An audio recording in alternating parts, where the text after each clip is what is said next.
Amy, let me tell you about a magical place that is so exactly designed to be enclosed space, year-round fun for the whole family that I bet you already know what I'm going to say before I even say the name. Let's say it together on 3. 1, 2, 3. Great Wolf Lodge. You got it, Amy. My kids loved Great Wolf Lodge when we went. You probably already know that it has a huge indoor water park with a wave pool, lazy river, a bunch of massive water slides. But then your pack can hit the other attractions because, wait, there's more. Great Wolf Lodge has adventure-packed attractions like Magi Quest, a live-action game kids can play throughout the lodge, plus the Northern Lights Arcade. Spent some quality time there, so your kid who loves the lazy river and your kid who loves fantasy games will both have a great time. Great Wolf Lodge also offers great dining options and complimentary daily events like nightly dance parties, all under one roof. Unpack the car once and you're settled in to have fun. And with 22 lodges across the country, you're always a short drive away from adventure. We've both had such great times at Great Wolf Lodge, so bring your pack together at a lodge near you. Learn more at greatwolf.com and strengthen the pack. You know that thing where you get an amazing pair of shoes at a really great price and want to tell everyone about it? Yeah, so do we. Here at Designer Shoe Warehouse, we'll give you something to brag about, like the latest styles from brands you love, or the trends everyone's obsessing over, or shoes that make you feel like, well, you. So go ahead, show off a little. Find shoes that get you at prices that get your budget. Head to your DSW store or DSW.com today. DSW, let us surprise you. I'm a user, not a haver. What fresh hell? Laughing in the face of motherhood. Hashtag there's an app for that. With Margaret Abels and Amy Wilson. Bring a Sharpie everywhere you go. A podcast that solves today's parenting dilemmas so you don't have to. I'd wipe them on my pants and be good.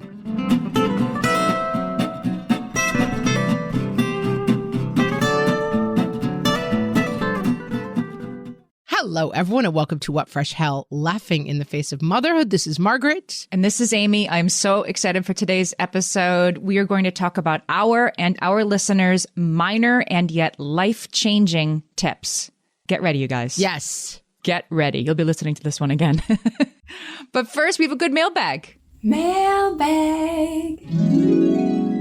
Anna on Facebook wrote in to say she was listening to the What Fresh Hell is Winter episode, and Anna says, the next time you need to consult a Canadian that does winter.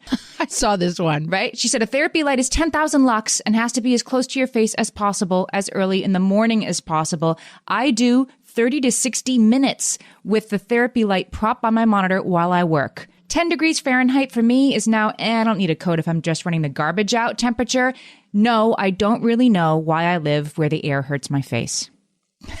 So I saw that one. I'm glad you pulled it because as a New Yorker, this is, I think, the third longest we've ever gone without snow. That's it. It's winter forgot us this year. Texas got our winter this year. Sorry, guys.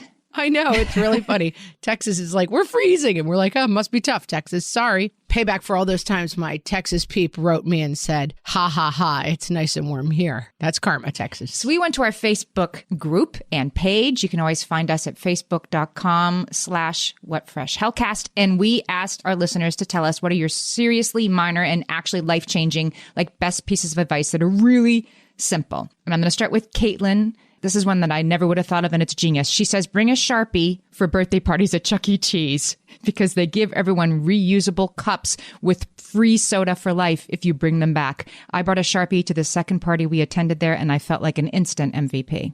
I'm going to yes and this. I'm going to say bring a Sharpie everywhere you go for when you have kids under 20. Yes, bring a Sharpie.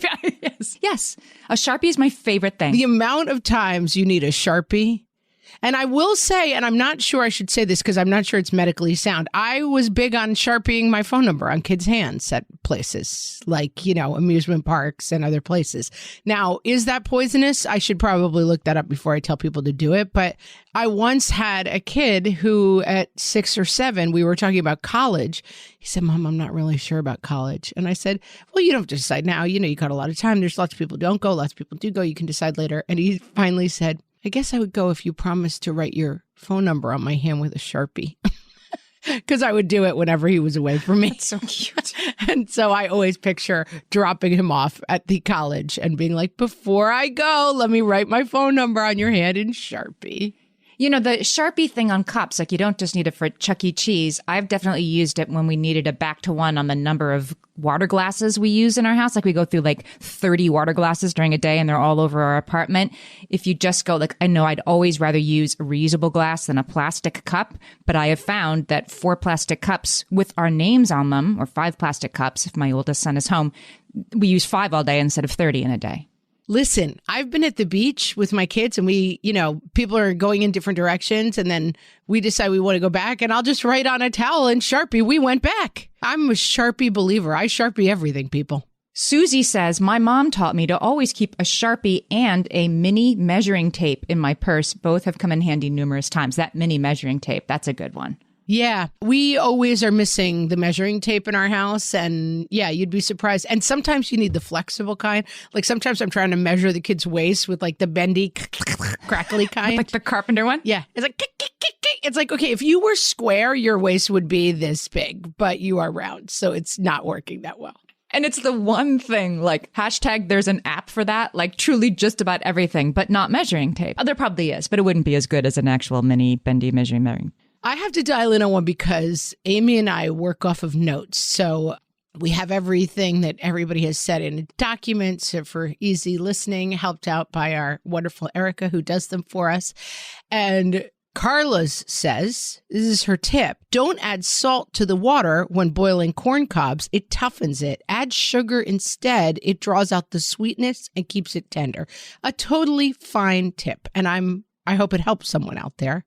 But underneath it, in italics, it says, Amy has a life-saving corn tip. And ever since I reviewed this document, I'm like, what could Amy's, quote, life-saving corn tip possibly be? I'd like to amend that note. Lay it on me. This better be good, Amy. I have been anxiously anticipating this corn-related life changer for 24 hours now. Yeah, it's a changer. I was going to say it's not a life saver. I misspoke. It's a life changer. First of all, Carla, I don't add salt or sugar to my corn water. This is a very interesting notion. I mean, why wouldn't you? Maybe a little both. I don't know.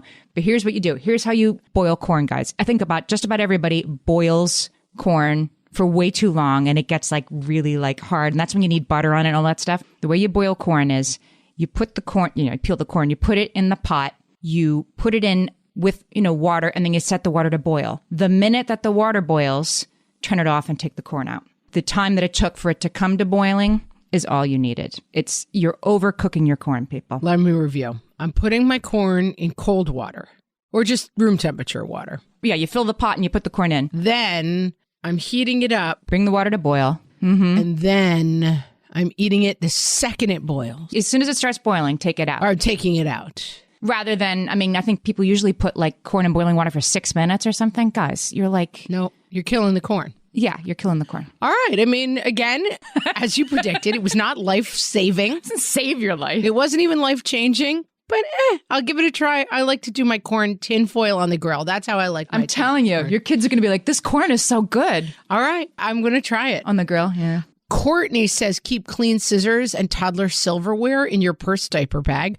Restaurant silverware is always too big for little hands and little mouths, and scissors are so much faster than knives when cutting food for hangry people. Wow.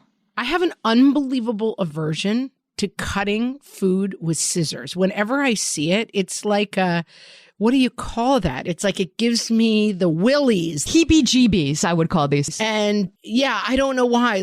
Obviously, it makes a lot of sense to cut food with scissors, but when I see it, I just think they're dirty. When have you seen people cutting food with scissors? Is this a big problem in your life? Well, chefs do it all the time. Yeah. Chefs do it all the time, I guess. I don't see them do it. Open kitchen. I will cut herbs with scissors, but people cutting like a steak with scissors is It's like an ASMR, like inverse reaction. I've never seen anybody cut a steak with the scissors. It's a reverse ASMR. It gives me bad feels. This is changing my life to know that people do that. Yeah, people cut food with scissors. And it's fast, but then I have follow-up questions for Courtney. We need to have her on the podcast. Like, where do the dirty scissors go? Like, then you got a Ziploc bag. They're in the purse. You forget about them. They seem really hard to clean. Well, you're not cutting a raw steak at a diner. You're cutting like the kids' like waffle. Yeah, or like a grilled cheese. I'd wipe them on my pants and be good. I mean, I see problems with the plan, but I do like the idea of small silverware because, correct, that like I have definitely had the experience of being out to dinner and you hand the kid like a 45-pound fork that is the size of their head and they somehow cannot manage it that well. Paige says, keep a change of clothes for everyone in the car. Extra undies, socks, all of it. This is a good idea. And put it in a Ziploc bag so you can put the clothes that you needed to change for some very unsavory reason into the Ziploc bag and zip that up. And then don't leave it in the car. That's a great idea. This system always fell apart for me when we used the clothes. Like I was good at putting one set of clothes in, but I was not good at replacing the used set of clothes. Yes. So this was kind of a one and done for me. I would be good at like, oh yeah, okay. And don't worry, we have what's in it. And then the next time it happened, oh, I forgot to ever redo that again. I have a car tip that is game changer. Okay. Invest money, resources, and time into good barf bags if you have car sick kids, or even if you don't. We had a kid who was often car sick, and we really had two kids who were sometimes car sick. And we would get in the car to go somewhere. We would be running late. I would say to my husband, is there a bag in the car? And then we would be like looking around for like the, extremely blown thin plastic sack that had a little hole in it. We steal them off of airplanes. Whenever we're on an airplane, all 5 of us take our airplane sick bags with us. So we have like 20 of them, and they're all in the backs of the seat pockets still to this day. And then if someone gets sick, you close it up and it seals. Molly has a life-changing car tip. I never thought of this one. Put the owner's manual in the back. She says, don't keep it in the glove compartment. Free up that space. Keep it in one of the seat back pockets. Or just save the PDF on your phone for the access to the electronic version. And now you have all this space in the glove compartment to fill up with junk that Molly says you have to clean out then every time you pump gas is your moment to clean up the car. I mean, this is something that has never occurred to. I've never been bothered by the manual. Never thought about the manual. But it takes up, I'm always obsessed with this too. Like in our like coat closet in our front hall that we have like snow boots. And as you said, it hasn't snowed in a year. Like they shouldn't be in the front hall. They shouldn't be like right where you walk in, taking up half of the floor of the closet. Something that we might need at some point and haven't needed in a year. Get those out of the closet, put them somewhere else. Do they still sell owner's manuals? Either I don't use my glove compartment or I just throw it out because I know it's online. This is taking me back to the episode where we told you what interior detailing is. And now we're like, there's something called a glove compartment. I'm not a car person if you're not getting that feeling. I'm not a car person. Yeah, this glove compartment is stuffed with like a 300-page manual that you will need. I'm not really ready to go to the PDF link unless it's searchable, but you don't need it at your hand. Give me an example of a time you have ever needed that manual. I mean, this is mystifying to me. Oh, like, for example, we just recently, like our car, like you have to press unlock 3 times to get the back seat things to unlock. So we were getting into this eternal thing of my husband would get in the car and we're like, unlock the doors. He's like, I did. And we're like, they're not unlocked. And you have to hit a bunch of times. That's when you go to the manual. You got to go to the source. Then you have to press 2 things to reset it so that it unlocks the right way. Stuff like that. You don't have to live with the things about the car that annoy you. I have absolutely no relationship with my car manual. Never looked at it, never used it. And if like something annoyed you, if it like, I don't know, if it like beep, beep, every time you turned it, locked it or unlocked it, you didn't want it to do that. You're like, oh, well, I guess I'll just be annoyed by that. Yeah. Oh, for sure. Or if a light came on, I'd be like, oh, well, hopefully my husband sees that next time he drives the car. Like, I just do not interact with my car at all. Also, I think because we're still in the like minivan stage, we only buy like used cars that they don't beep and boop. They don't make coffee. They just you open the door and then you drive down the street. Like there's really I think some of the new cars is like, yeah, like wave your foot under the trunk to make it open. And then this does this. No, our cars are just like, get in, drive around. It smells bad. No beeps and bops. No. Keep it simple. All right, we'll be right back with even more tips for you. Hellions, it's time for some spring cleaning, and I don't just mean the coat closets. Doing your financial spring cleaning can actually be super easy when you let Monarch do your financial spring cleaning for you. One dashboard that gets your entire financial life organized. No more clutter, no more mess, no more logins scattered everywhere, just accounts, investments, property, and more, all in one place. Get your first year of Monarch for half off, just $50 with promo code FRESH. Monarch allows you to look not only at what you've already spent, but also to plan for the future. With Monarch, you can set savings goals, plan for big purchases, and notice spending trends before they become a problem. I can generate cash flow reports that show me what we spent this quarter, this month, what we're probably going to spend next month, and feel prepared, organized, and knowing how to plan for the future. No more surprises and a lot more clarity. Try Monarch. Use code FRESH at monarch.com to get your first year half off at just $50. That's 50% off your first year at monarch.com with code FRESH. Amy, when I'm having a good hair day, it usually makes my whole day better. And that's why on every day, I'm taking Nutrafol. Nutrafol is the #1 dermatologist-recommended hair growth supplement brand. And it's the #1 hair growth supplement brand personally used by dermatologists. Nutrafol's hair growth supplements are peer-reviewed, NSF certified for sport, and clinically tested. Nutrafol offers multiple formulas for men and women, tailored to different life stages and lifestyle factors, so you get support that's actually right for you. Adding Nutrafol to your daily routine is easy. Order online, no prescription needed, with automated deliveries and free shipping to keep you on track. Let your hair be one less thing to worry about. See visibly thicker, stronger, faster-growing hair in 3 to 6 months with Nutrafol. For a limited time, Nutrafol is offering our listeners $10 off your first month subscription and free shipping when you visit Nutrafol.com and enter promo code LAUGHING. That's Nutrafol.com, spelled Nutrafol.com, promo code LAUGHING. My favorite skincare products actually feel more like self-care, like they're so nice to put on and they smell so good that I'm actually happy when I get to that part of my day. And I swear that is how I feel about Osea's anti-aging body balm. Amy, you are usually the lotions and potions queen on this podcast, but I have to say, hard agree. Osea's anti-aging body balm is a liquid silk body balm that combines the lasting hydration of a lotion with the firming power of a serum, leaving skin smoother and firmer. This body balm is clinically tested and designed to deliver visible results you can see and feel. So we've gotten to use this product for a couple of months now, and I swear I have really noticed firmer and smoother skin, like on the back of my hands. It's like getting a mini spa treatment from head to toe. Get a spring-worthy glow with clean, clinically tested skincare from Osea. And right now, we have a special discount just for our listeners. Get 10% off your first order site-wide with code FRESH at OseaMalibu.com. That's 10% off your first order with code FRESH at OSEAMalibu.com. You know, part of the joy is being the person who's prepared, who has the room in the glove compartment, is that you can have things ready, not just for yourself, but other people. Anna says she keeps a Band-Aid in her wallet, and then it's just there. You offer it freely, and you'd be surprised how often somebody needs Band-Aid, and you have one.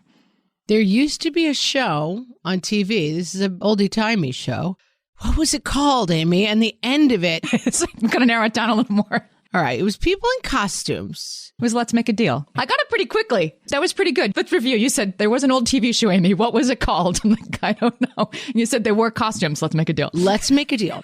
Go ahead. I have no idea what it involved. For some reason, everybody in the audience wore costumes, and then they would come up and you would make a deal. I don't remember that much about it. You wore costumes. I mean, it was apropos of nothing, but you wore a costume because you wanted Monty Hall to pick you. Oh. Like he picked random people out of the audience. So people started wearing silly hats to get picked. And then pretty soon you're wearing like a full like clown makeup because you really want him to pick you. That's why they wore costumes. Must have blocked that out. The stuff of nightmares. But I remember, but the end of the show was Monty Hall, the host, would go out into the audience. You remember this part? And he would go up to ladies and he would say, if you have this in your purse, you win $100. And it would be like a mint or a Band-Aid or a pen. And then the people would frantically search through their purses to see if they had the magic item he was requesting. And I feel like our Band-Aid carrier would do very well on that game show. I'm a user, not a haver. Like, I'm the person who's always like, does anyone have a Band-Aid? Does anyone have a mint? Does anyone have their cell phone with them? Like, Is there a doctor in the house? Yeah, that's you. Is there a doctor in the house? And I'm like, I guess my husband will figure out what this weird light in the car is. Like, I am not a provider of helpful things. I am just someone who walks through the world being like, someone save me, please. It works out fine for me. Well, the problem is, as you said, I'm the kind of person who would be like, I'm going to carry a Band-Aid in my wallet. Somebody might need it someday. I mean, that's so me. But then I do get stuck, like where you said, like then to replace the $20 in the diaper bag, the Band-Aid in the wallet, to remember to, put the clean clothes in the trunk, that kind of thing. To remember to use it, put it back. There is something so magical about the person who has what you need. I was with my cousin once having a difficult experience, and the guy she was newly dating showed up at the bar that we were at. She was tearfully telling a story. He reached into his pants pocket and pulled out a handkerchief, and he said he gave it to her.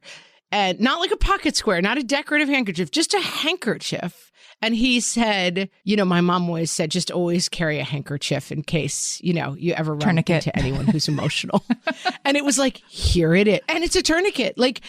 And I have to say, it was so impressive that I kept talking to my husband about it until literally he's like, I've heard enough about the handkerchief. I'm ready for you to drop the handkerchief story, because he took it as a personal affront that there were like a real man, hunky dudes walking through the world, like handing ladies handkerchiefs. And he's like, I get it. The guy had a handkerchief. And every time we see this guy still, because they ended up, not surprisingly, they ended up together and now they're married.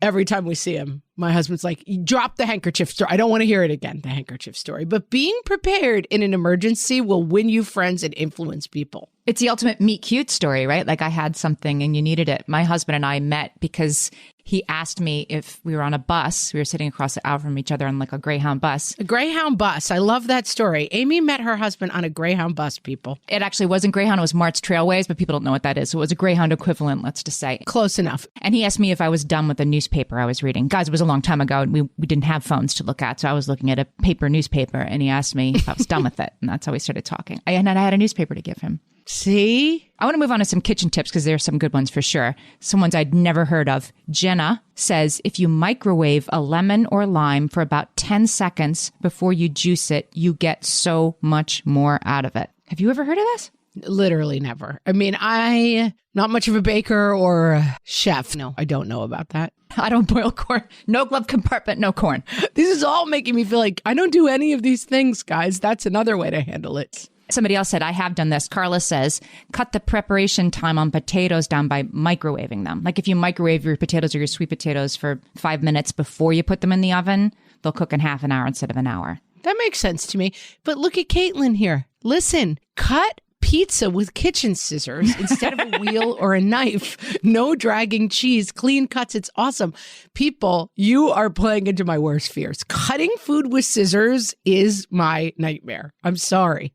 I get that it might be cleaner. What upsets you? Because they might be using it? Because then there's it feels there's a piece of the scissors that will always have pizza cheese in them, right? Like, how do you... Oh. I do have a pair of kitchen scissors that I sometimes take apart and wash. You take them apart. But even still, I feel like once scissors touch pizza, you have to throw them away. Like, how could you ever use them again for anything? Keep disposable pairs of scissors in your bag to cut things once and then throw them out. There's no such thing as disposable scissors. I hate disposable world. I don't want you to reuse them. This is just a mental block that I clearly have that is not shared by our listeners. And God bless you, all of you out there cutting food with scissors, but it grosses me out. Kristen says, this is something I'm I had already sort of thought, like, I need to do this. Write expiration dates on bottles and packages with a Sharpie so you never use 2-year-old salad dressing again. Or I would just say, like, if you make chicken parm on Monday night, just write, like, chicken Monday on it or the date or whatever. So when it gets to be Friday, it's like, is this still good? Can we still use this? You know what it is and when it's from. We need to reach out to Sharpie for some sponsorship opportunities because... we all need Sharpies. I actually really like that idea of the Sharpieing the things in the fridge on like their label because we were just doing this with whatever it was, the thing you never use but is good. Let's call it hoisin sauce for now. Yes. And you just go and it's like, oh, shoot, this is from 3.5 years ago. We have not made this dish in a long time, And it's just blue cheese dressing is that way in our house. Like I like a little buffalo chicken dip in the summer when we're barbecuing. Then you go to use it one day for Super Bowl and it's no good anymore, you know? Right. And nobody does as good a job as me of like going through each thing in the refrigerator and like looking at it, I find. Like other people supposedly clean out the refrigerator, but I'm the only one who's like, this lemon curd is from 2016. Yeah, that surprises me not at all. But then a month later, like it's there again. Like here's a ketchup that's older than my 15-year-old. Like who's putting it back in my refrigerator when I'm not looking? Yeah. And I think, there's a lot of reasons this happens. And I do it with the best of intentions, but it would be nice to look at stuff and kind of know like, okay, this is when. And also would help you use it. If I saw like, oh, in a month, the blue cheese dressing, let's find something to use that for, you know? It would cut down on food waste, which we're all about. A little something. Yes, a little something. I do keep a list of what's in your freezer. I do this like every 6 months. I like pull out everything that's in my freezer and throw out, which like is totally freezer burned. Hopefully I've Sharpied it to say what it is, but sometimes not. And so you just throw away anything that's just mystery and looks old. And then you make a list because you can't see what's in your freezer. And then you just keep buying more chicken breasts when you have like 10 in your freezer. So this I do. I do this because I've become a Costco shopper, which I never would. You have to be organized to shop at Costco. That's right. So as I put the Costco proteins away, I make a list and that hangs on the front of the fridge. Inside the fridge is chicken breasts, pork. So like then I look at it and I'm like, all right, what's our protein for the night? Yeah, you told us that at one point. That was your tip. And it's got to be on the fridge. If it's in a notebook, there's no good to me. Where's that notebook? No one has any ideas. No apps. No. Danielle says, always use salted butter no matter what the recipe calls for. I would agree with this. Everything's better with salt in it. Wait, say it again. I thought she said unsalted. No, she always uses salted butter no matter what the recipe calls for. Oh, phew. I saw this one and I was like, what kind of monster? I mean, I could have a salt lick in the house. Like, I love everything so salty. Like, it's unsalted. This is for people who are serious chefs. Like they want to control the actual way stuff tastes. And by the way, serious chefs. I mean, it's become a kind of a thing now that you go to like a gastropub or here's my 2 pet peeves. We have to leave the topic for 1 second so that you can hear my 2 pet peeves. Just 2. Fancy restaurants. I mean, I have 90, but they don't put salt and pepper on the table because you're supposed to eat it as is. Like they figured out how to do it and it's not up to you how salty it is. I'm not interested in that. Mm-hmm. Second of all, they don't serve regular beer. I'm not a wine drinker. I don't drink a lot of different things. I like to have a beer. That's a beer. It tastes like beer. As in like you don't like not dark brown, not orange. Yeah. It's not dark brown. It's not blueberry lavender. It's just like give me a Pilsner that tastes like a Budweiser. That's all I need to keep me happy. And they're all ironically named and they hand you the menu and it's like, you know, our trip down to the lake, a lager. And I'm like, I don't want that. I just want a beer. Take the note, gastropubs. My life-changing tip around beer is just that, the word Pilsner. I didn't know what that was called. And I would be like, yeah, like a beer, just like and they didn't have it. And then you just say like on this list of like, I don't know, like salute to New England raspberry pumpkin town. Like exactly. Which of these is a Pilsner? And whatever's the Pilsner will be the one that looks like a Budweiser and will taste regular. That's the secret word. But I resent for your sake that you had to learn the word Pilsner. Just have something that tastes like a beer. I'll take a Pabst Blue Ribbon at this point. Just give me something that isn't our trip through the blueberry fields to Pumpkin Town, please. Jennifer says you should bake your bacon. Who can deal with grease splashing when parchment paper on a pan and bacon in the oven is delicious? I totally agree with this. You can do like a whole pack of bacon in, 15 minutes if you put it on a cookie sheet in the oven instead of in a frying pan. We could have an entire spin-off podcast about how to cook bacon, because you and I have had this debate a million times and we have strong disagreements. The problem with bacon is the bacon grease, and I think it can't be fixed. Like I like to do it in the microwave between 2 paper towels. You find that gross. Yeah, I find it sad. You're doing bacon on the George Foreman, you're baking it. It seems like a lot. And then let me tell you, when you go to take it out, the little shallow pan's got bacon grease on it. It's going to get on you. It's going to burn you. At some point, you're going to throw the whole pan up in the air and you're going to have bacon grease everywhere. I got a life-changing tip for you. You take the bacon sheet out of the oven, put it down, pick up with the tongs, put it onto a plate that has a paper towel on it, and it'll soak up all the grease for you. No, but you're not solving my pain point, which is as you take the cookie sheet out of the oven, it's like a 1/4 inch thick. Oh, you might spill And then they're sloshing bacon grease. One of your kids is like, Mom, and you go to half turn and the bacon grease comes flying out. You get startled and then you're going to the ER and there's bacon grease all over. I'm telling you. This is just like this super old Saturday Night Live sketch. Dan Aykroyd, I'm going to find the link and put it in the show notes. Bag of Glass. Remember this Saturday Night Live sketch? And he was showing how he was the owner of a toy company. And it was about how really any toy could be dangerous. And they're like, this toy is called Bag of Glass. You're giving this to children. And he just goes on to show like, sure, a teddy bear. Like, oh, it could choke me. Anyway, so you're trying to tell me that my greasy bacon preparation is more dangerous than your own. I'm just saying, look for the Atlas Media spin-off podcast, All Things Bacon with Margaret and Amy. The wrong way to cook bacon. It's just bacon cooking. And it's going to be a 90-episode podcast about how to cook bacon, because you and I have a lot of thoughts on it, and we completely disagree. Lonnie, this is one I've totally come around to myself. She says, just put the wooden spoons in the dishwasher. Yes, the dishwasher will eventually ruin them, but they cost less than $1 when they're totally shot. Just buy new ones. This is like scrubbing a soggy wooden spoon. I hate doing it. And yeah, I'm just going to put it in the dishwasher and it'll get cleaner. I'm going to let you in on a little horrifying secret at our house. Everything goes in the dishwasher. The good knives go in the dishwasher. Everything goes in. There's no such thing as a non-dishwashable item in my house. It goes in the dishwasher. I get it. The wooden knives, I get it, but I can't. Otherwise, they sit in the sink for 4 days. They go in the dishwasher. It was a total war of attrition. My husband and I would both play like, dish chicken of like who could walk by the last 4 knives. The nonstick pan. Right. And it's funny. We never even verbalized it. But one day, I think maybe he saw that I started putting them in the dishwasher and he was like, oh, thank God. Now I have permission to put them in the dishwasher. But we dishwash our good knives. And I'm sorry if that's wrong, but we can't be right. Agreed. And I think we're sort of grandfathering some stuff in on dishwashers and washers and stuff like that. I just recently saw some meme saying, attention, people over 40, you can just wash everything on cold. It's fine. And I thought that might be true. Although then I did put a towel in with my stuff and it got a little gray, my white t-shirt. But I think, in general, we think of these dishwashers and washers. They've gotten so much more complicated. Like new cars, they beep and boop. They do more things. You can put a wooden spoon in there. It's going to be okay. Skip it. We'll be right back. All my kids learned to swim when they were little. It was super important to me that they be confident and safe in the water.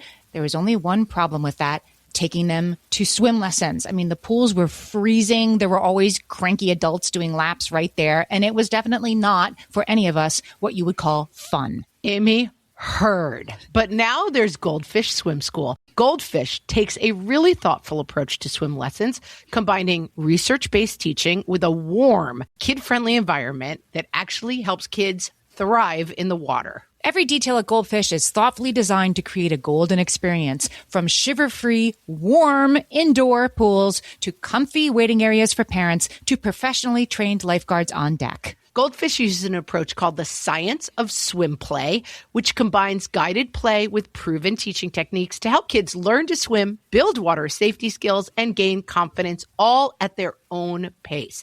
Lessons are designed to meet kids exactly where they're at. If you've been thinking about swim lessons or just wondering where to start, this is a great opportunity. Right now, Goldfish Swim School is offering a waived membership plus your child's first lesson free at participating locations. Just visit goldfishswimschool.com/free to find a location near you and enroll using promo code FREE. That's goldfishswimschool.com/free, promo code FREE. Hey there, I'm Kendra Adachi, and my show, The Lazy Genius Podcast, helps you be a genius about the things that matter and lazy about the things that don't, and you get to decide what matters. I'm not here to tell you what to do. I'm here to give you a new way to see.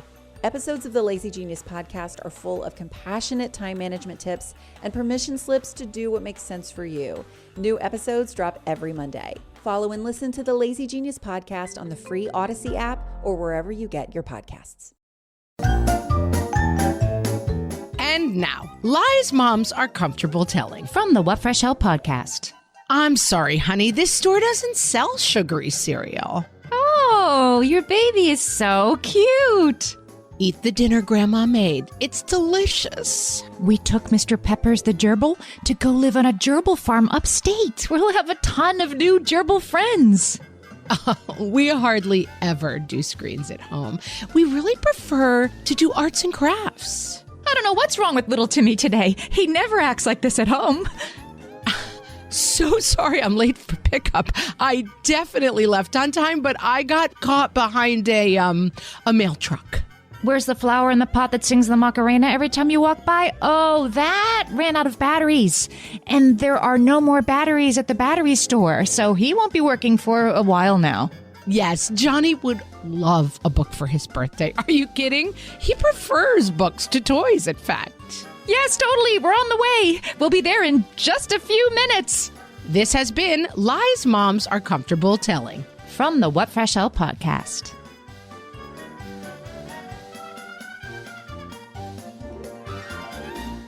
Amy, we're back. Let's talk about having a small trash can in your car. Trust me on this one. Go in the glove compartment with all that room you have now. Yes, the glove compartment could be your trash can because you don't have a giant manual in there. Or if you're me, you didn't have one to begin with. You could fit everything in there. This is, again, the same problem I have with this. I can do it once.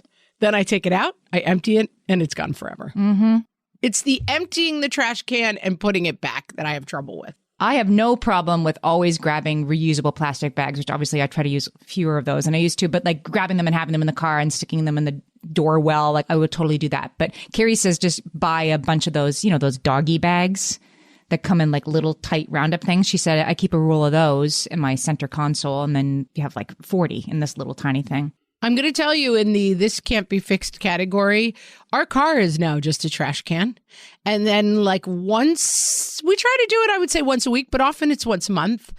It's all hands on deck. All 5 of us go out to the minivan. You throw all the doors open the back up. Everybody cleans it for half an hour. And then we vacuum it out, and then it's kind of back to one. I have yet to find an ongoing system that works better than that. One of our listeners suggested that you just do it every time that you're pumping gas. I mean, obviously you can't pump gas and clean out your trash at the same time, I guess, but everybody else in the car. Like if you have a roll of these little plastic bags while you're pumping gas, you can yell in through the window, okay, kids, fill this bag while I'm pumping the gas. And then there's a garbage can right there to leave your stuff. Like you sort of make it goes with it. Somebody else suggested while you're waiting for the coffee to brew in the morning, always run the dishwasher at night. This was life-changing for me, even if it's 82% full, which my husband and I disagree on this one, but just run it. And then in the morning, you turn on the coffee. He wants it only run at full capacity? He wants it only run at 150% full capacity and a sink of dirty dishes. Like he waits way too long. Right. I'm like, just run it. And then in the morning, you turn on the coffee maker. You've got 5 minutes, unload the dishwasher, and time for coffee. And you just sort of connect those two behaviors. Similarly, you could clean out the car to while you're sitting there for 2 minutes getting gas. One thing I need a back to one on that I had gotten better at is cleaning up everything that can be cleaned before you put dinner on the table. I've fallen back to that. And then my husband and I, at the end of dinner, basically, it's homework time. Now that we have middle schoolers, it's like right to homework. And then they're trying to get it done. And then basically we'll like sit in our chairs, watch our Jeopardy. And then it's like 9:00 at night and it's like, kitchen is dirty, it's better. And because now our kids can scrape their plates, wash them, put them in the dishwasher. So if you can get everything pretty clean before dinner starts, then you're just kind of washing dishes at the end of dinner. But I need to back to one. Last night, I kind of made a more elaborate dinner than I usually make because I had chicken cutlets in the fridge from Costco in the freezer. You knew they were there. I made a lot of dinner, and then it was like, I had to send my poor husband in to clean up it after Jeopardy, which he didn't enjoy. I was thinking about when you were talking about the Peloponnesian Wars recently and how useless that is as a thing that your kid would have to know in the future. I did think to myself, well, not if he likes Jeopardy as much as you do. Let me tell you, having middle schoolers and a high schooler has completely upped our Jeopardy game. We are killing it. There was one last night. I was like, there you go. Machu Picchu, nailed it.